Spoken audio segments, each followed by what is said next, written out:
From time to time, topics pop up that we have plans for a full redirect episode, but that our audience also deserves a quicker heads up, so to speak. With that in mind, we're introducing a Cliff's Notes version of these topics to be followed by a redirect episode. We're calling these BTW with BlackTruck Media and Marketing, as in, oh, by the way. We promise to be a brief pit stop in your day, just about 10 minutes, and then we'll be gone so that you can move forward with quick takes and confidence in the digital space. We'll be back later to deliver all the details you crave from our team.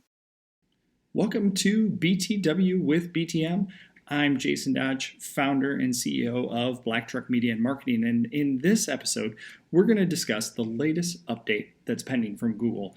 This one happens to be known as the Google Page Experience Update, and the main focus has really been centered on what are known as core web vitals. Now, when I say that's pending, this is an update that Google has really been talking about since probably May of 2020. For those of us who have been steeped in the SEO industry for a long time have known that really this has been going on for probably a couple of years based on a lot of the things that we see in Google Search Console and a lot of industry chatter. But this isn't to be confused with a true core algorithm update. I don't want to go off on a tangent about that too much, but it really has nothing to do with the algorithm as a core per se. In actuality, it has everything to do with the perception of your site as a user would see it and interact with it, meaning Google Page Experience and much of the metrics that are within the core web vitals. So that's what the page experience is based off of. So let's talk a little bit deeper about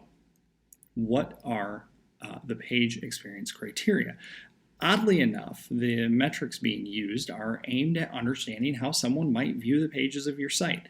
And I'm not talking visually either. This isn't like a visual representation of how your site is perceived.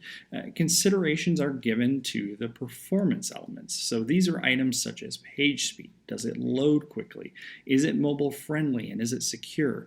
Do you have interstitial pop-ups, things like ads and content, modal windows that just pop up randomly that could potentially annoy and slow the browsing experience?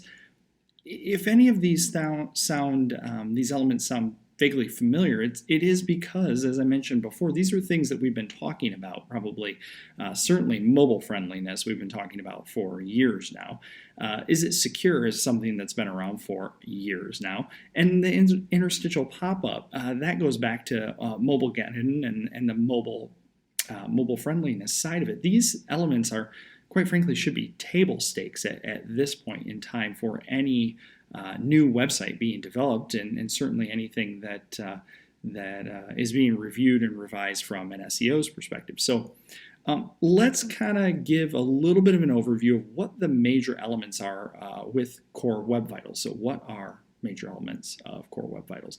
Then there's three key areas to really focus on. The first being largest contentful paint. The acronym is LCP, which really is a measure or a measurement of your site's page and loading performance. So it's based off of the largest single element to load on a page.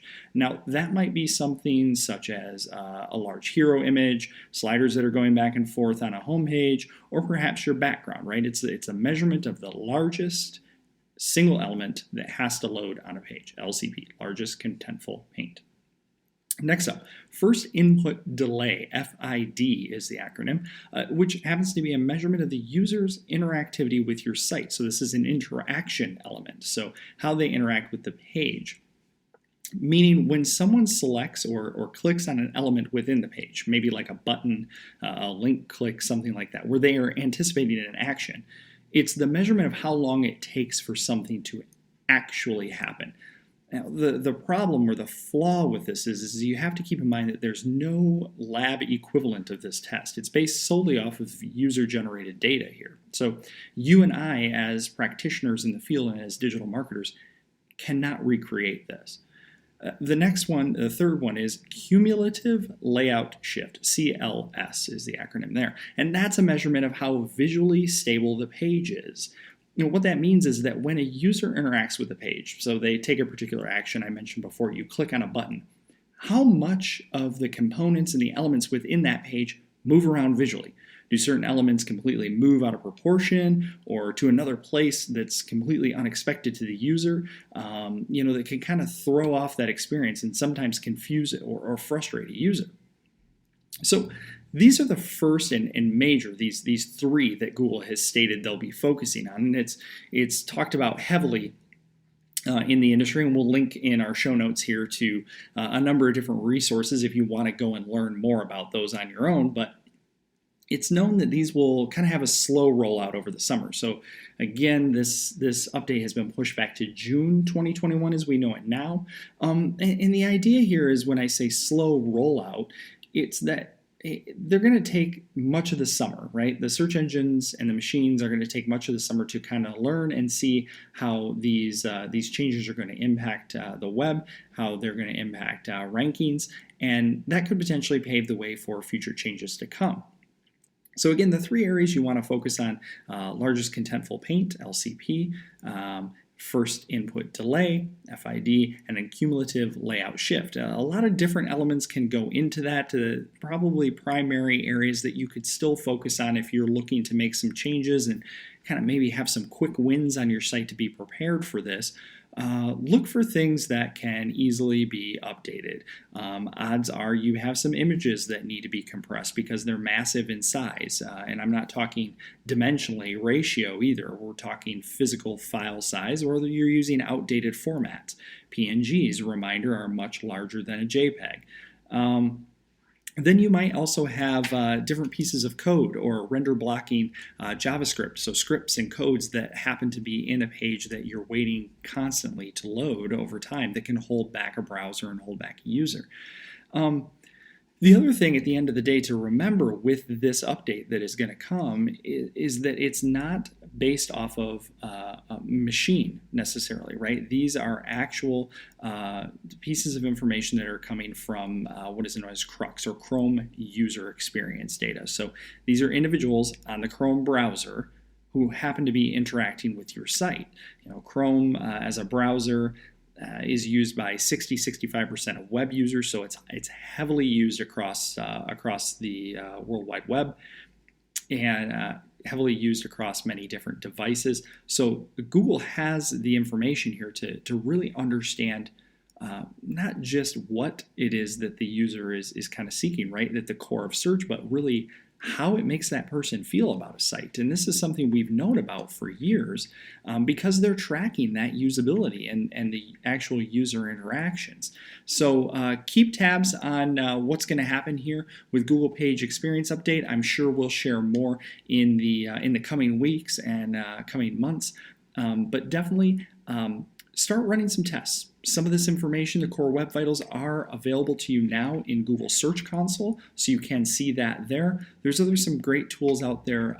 Batch speed is one of them that allows you to kind of run your entire site through there and rip through it and see a lot of the potential issues that you're going to run into. And really going through a site is going to be similar from site to site in terms of the methodology that you need to be looking for when identifying these top three areas that Google has highlighted. But the course of action you take is going to be completely different probably on each one. This isn't in every instance going to be a situation where, hey, you're running a WordPress site and you can install this plugin and voila, we've updated and everything's good. This is something that you actually are going to need to probably collaborate with your SEO team on, as well as your dev team, and making sure that you get both of those parties in the virtual room, so to speak, and communicating with one another. Developers, web devs definitely need to take note of this. Definitely buddy up with your fellow SEO who is steeped in knowledge on this, or at least educating themselves. And SEOs don't claim to be the expert on it either, right? We're keeping tabs on this. And I think we're always looking at developers to help make these changes. But otherwise, this is something that you definitely need to be on the up and up about. And stay tuned to additional episodes of BTW with BTM. And until next time, good luck.